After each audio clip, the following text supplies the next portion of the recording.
Welcome to the Freshman Seminar presentation on managing money. One of the first steps to managing your money well is by setting up a budget and working with a budget. So what is a budget? Well, it's a spending plan that tracks all your sources of income and expenses during a set period of time. Most people do it monthly. Some people, if they're trying to really work hard on it, do it weekly. The general thought is that people should have at least 6 months of their income in savings. That's shooting pretty high for some of us. Some of us probably may never get there, but that is what experts say would be a good thing just to guard against any issues that may happen in your future. Having a budget really helps you, as we said, know where your money's coming from, know where your money's going, and that can help you make sure that you have enough money to pay bills. That can help you see where you can cut costs and put some money savings, and also make sure you're not incurring too much debt, which we'll talk about later. There are a lot of resources to help you do a budget. You can find a lot of sources online, and there are some software packages out there that can help too, like Notebook, Excel, Microsoft Money, and Quick. So how exactly do we go about creating a budget? Well, here are some basic steps. First, you're going to gather some information, figure out where you're getting your money. Maybe you're getting it from a job. Maybe you're bringing money in from your savings. Maybe you've got gifts from relatives that help you. Lots of other places that you could possibly be getting money from side jobs, etc. Then you're going to want to figure out where your money's going. So track your spending. Record every time you spend some money. Maybe over a certain amount you would do that, or some people like to do it in a really tight way where even if they go out to McDonald's, they record how much money they spent, and that helps them track it. Other people just do general categories like lunches or fast food or meals or whatever like that. But by recording especially all the bills you pay and any significant purchases you make, you can really see where your money's going. And then just weigh the money that's coming in versus the money that's going out and see how it looks. Once you've figured out where money's coming from and where money's going, then you can start building a plan. Here are some terms that will help you. One is fixed expense. That's a bill that you pay every month that pretty much is going to be at about the same every month. So, for example, your cell phone bill usually is pretty close to the same thing every month. A variable expense is one that might change. You might spend this different amounts on meals depending where you go. Maybe your entertainment costs for a month changes from one month to another depending on what's going on. And you need to make sure that as you're planning, you consider expenses that don't appear every month. So if there's something that you only pay for every few months, maybe oil changes on your car, or maybe you set aside money for repairs that you know have to happen every few months, or you know that you have to buy new clothes every few months, things like that. You can add those expenses in as well. Usually it's a lot better to overestimate your expenses, and then that way you're not going to find yourself coming short every month. Once you've set up a budget plan, then do a little bit of a test run on it and see how it works for a month. And so take a look at what you've done for a month, and again subtract expenses from income and see, do you have any left over? And if not, or if you haven't gotten enough left over that what you want for savings or to use for other things that you might want to, then you look for ways to reduce and cut your expenses. So let's look at some ways that you can cut costs. First of all, think about what your differences are between your needs and your wants. I, your friendly instructor, volunteered in a first grade classroom this past year to talk about some different life skills, and one of them was differentiating between needs and wants. And even with children, I had them hold up signs. One was a need sign, one was a want sign, and I kind of showed them pictures of different things.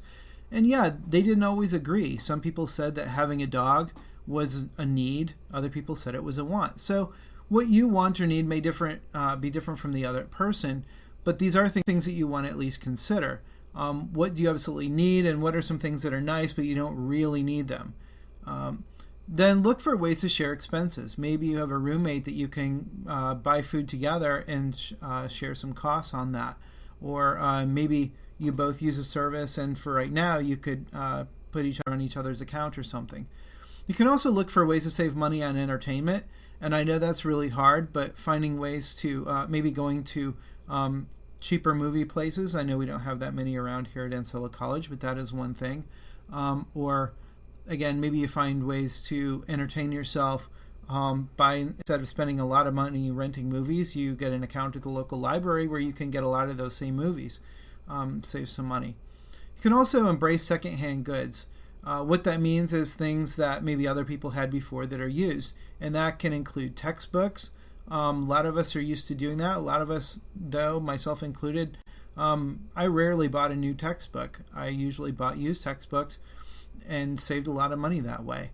I and a lot of other people also shop at Goodwill or Salvation Army or other thrift stores where we buy used clothes. A lot of the clothes that I buy are either secondhand or I wait and find them on a huge discount. You can also buy in bulk. And what that means is that you buy larger quantities of things for cheaper. Sometimes you can do that even at places like Walmart or in bigger cities. Sometimes you can find bulk stores where, yeah, you pay a little bit more up front, but it lasts you a lot longer, and so you save money in the long run. Another place around here, around Donaldson and Plymouth and Stark County, is a place called the Hope Center. You can contact me directly if you're curious about that, but you pay like a $5 membership, and then you get huge discounts on things, and some of it is buying in bulk. And again, you and your roommate might take 6 months to get through that store of pretzels or whatever, but you saved a lot of money. You can also go to dollar stores, use coupons. Cooking at home can save you a ton of money if you have that option right now, and also avoid unnecessary fees.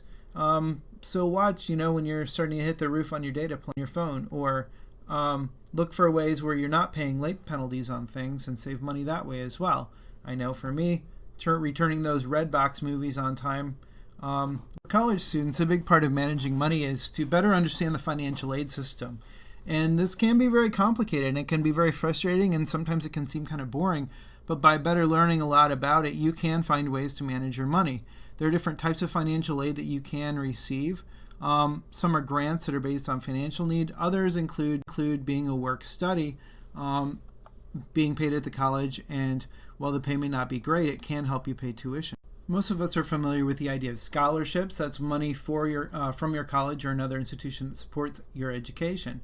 And we do have need-based scholarships, again, just like we have need-based grants that are based on people's financial situations or other life circumstances.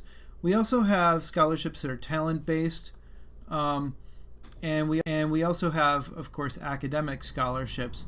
You might check into Phi Theta Kappa, for example. You have to have a certain grade point average to get in and have to do some service, but especially if you decide to transfer, you can get really good scholarships at other colleges if you transfer and you're already part of Phi Theta Kappa. Most financial aid requires that you fill out some type of an application. The most used one is the FAFSA, Free Application for Student Aid. Most of you probably filled that out already prior to coming to college, but if for some reason you didn't, you want to definitely contact your local financial aid office to learn more about that. And you always want to check and see when the state and federal deadlines are. These have changed recently, and you want to make sure you're getting these in on time. Some students don't realize this, but you can lose your funding, so you want to be really careful. Usually you're going to be fine or better than fine if you have average or better grades, complete all your courses each term, or at least enough percentage of your courses, and then finish your program or degree on time, and that's not a problem. But keep in mind, if you're considering withdrawing from dropping any classes, that you should check with your financial aid office to make sure you're not going to hurt your financial aid by dropping that class. So there are some more details on the screen that you can look at and make sure that you're on top of that. But remember, dropping that class really could put you in danger, and you generally need to maintain a 2.0 GPA and successfully complete 67% of your coursework to keep getting financial aid. Again, most of us have already figured out how to file for financial aid. We've done that before getting into college. But if your family does experience a significant loss of income or another traumatic family event, make sure that you talk with your financial aid office and ask for reassessment of your eligibility for aid. That can help you out quite a bit. A really heavy topic here is student loans, and you got to be really careful with those. You want to maintain a good balance of working and borrowing in order to get through your college the way that you want to and can complete your goals on time, but also be already gaining some work experience of some sort and being able to pay for it. That can be a really tough balance, and I recommend that you find somebody to kind of help you navigate through that, give you some advice. Here are a few things to consider. One is that you do have some paid employment as you're working your way through college, and sometimes that can just be a pretty simple service type of job, but sometimes students really benefit from getting a job in their field, even on a lower level, while they're going to college, and that can actually really help them get their feet wet in that career and get some experience while they're also learning about it. There's research that shows that students who work moderately, which would be 20 hours a week or less, do often get better grades than students who don't work at all. Pretty interesting ideas there. But on the other hand, if you're working full-time, it's also tough to be a full-time student. And I know some students in this class are experiencing this right now. I, as your instructor, had a very weird and drawn-out journey for my education. We can talk about it sometime privately if you would like. But, I had to sometimes sit out semesters and work and then get back into college and work full-time while going to college, both full and part-time.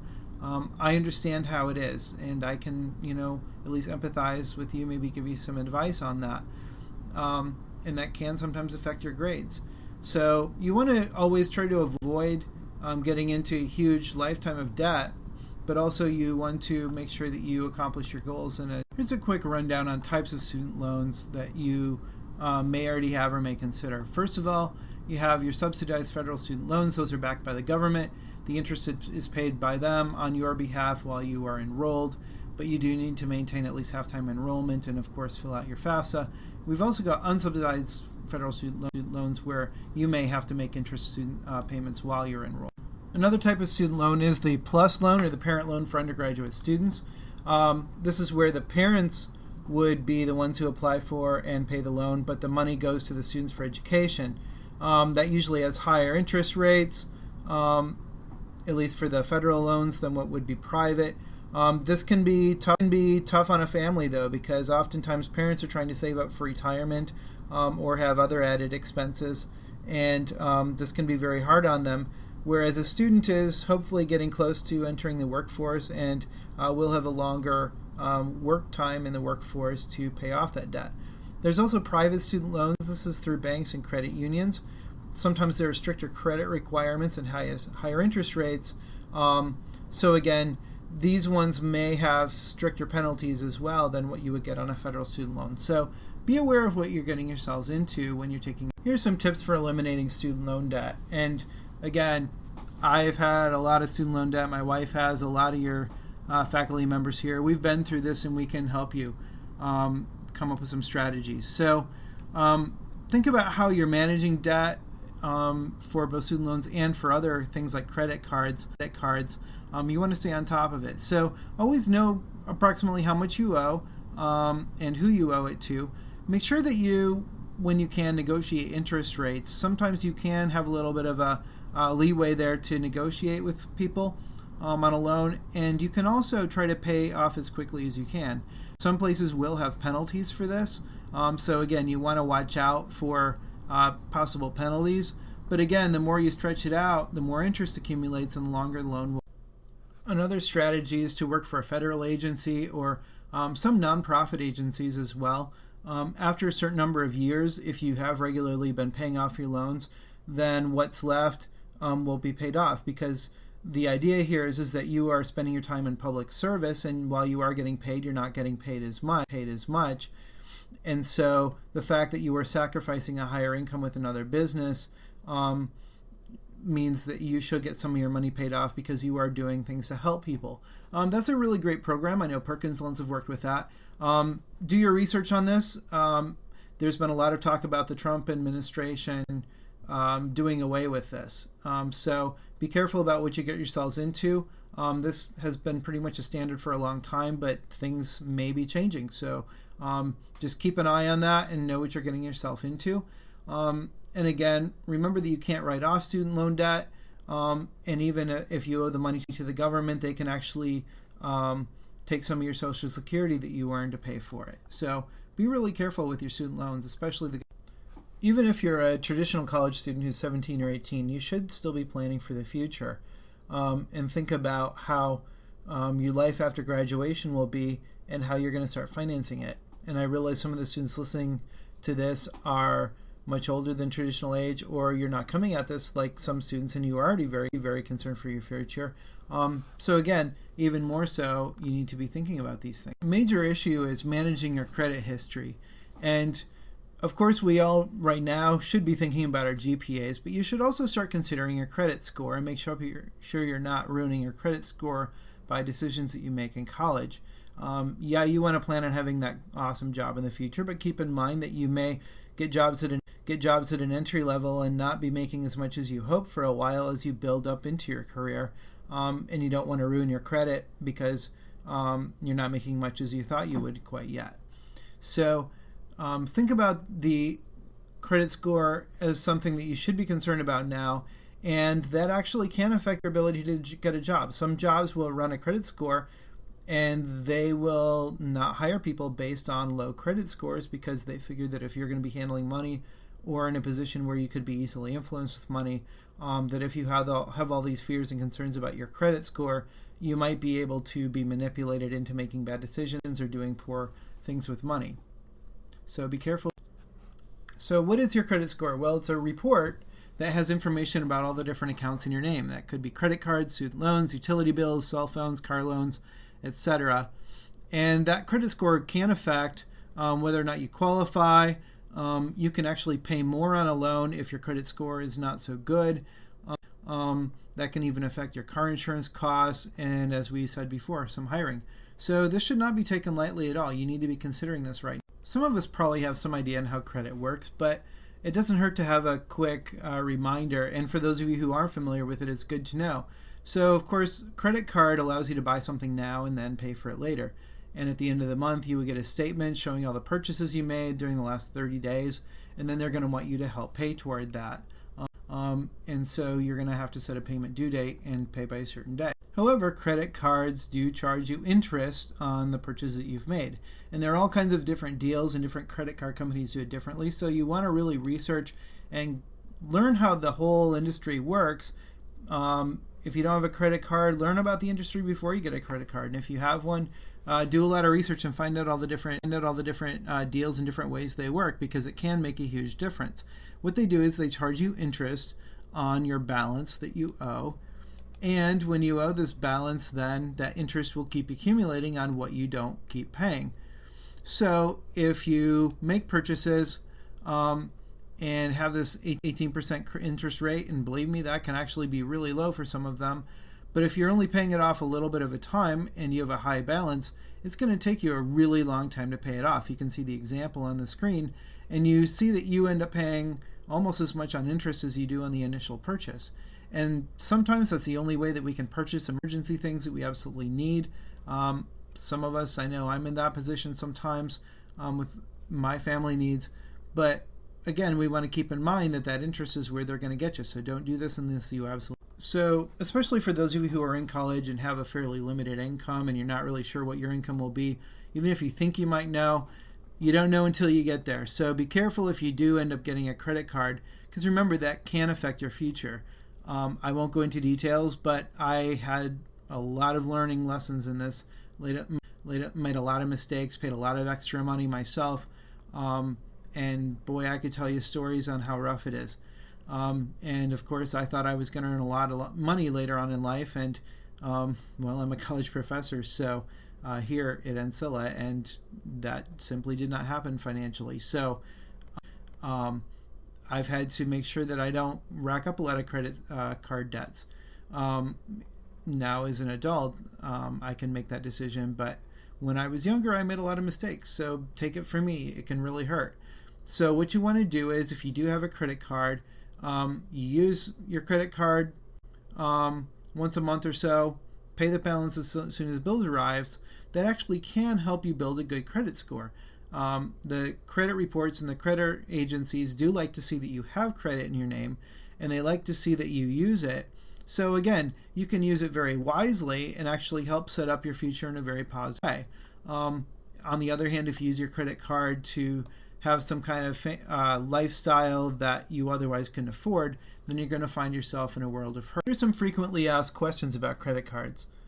First of all, where can I apply for a major credit card? Well, don't worry, they'll come knocking at your door. They'll come after you. Don't worry, you'll start getting all kinds of mail about it. But what you really want to do is research and find out who the major credit cards are, the different offers that they have, what's good, what's really rough. Figure out what's best for your lifestyle. If you're going to be purchasing things once or twice a month and then paying them off right away, then you might have a different approach than if you need one for emergencies that it might take you a while to pay. You might look for something with a lower interest rate. Some of them have really good rewards programs that would fit your lifestyle better than others. So you really want to do your research on that. You want to ask about the second one. If one credit card will help me build credit, will several build my credit even more?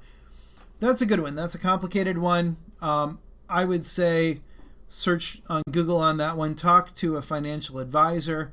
Go talk to our business professors here. They can probably help you out a lot more with complicated issues like that. There's a whole class called personal finance that would probably help you even more with that. Another question, what if I forget and make a late payment? Is my credit score ruined? The answer is no. It happens once in a while. It's going to be okay. But don't make a habit about it. And don't make it a recurring thing where you're constantly making late payments, or else that credit score can go down over time. Most of us are probably familiar with debit cards. But here are a few basics for you. Debit cards can be really nice because you can avoid carrying cash all the time and not lose that cash. Debit cards can also be good on helping make sure that you curb your spending because it comes directly out of your account, and you do get penalized if you overdraw using a debit card. But you also have to be very careful about your safety and security, so keep the card locked up in a safe place if you're not carrying it around in your wallet, and make sure that you don't have your PIN number saved in a place where people can find it. And of course, if you lose a debit or a credit card, you should notify your bank immediately. A couple other things to keep in mind about debit cards. I know my bank, which is First Source.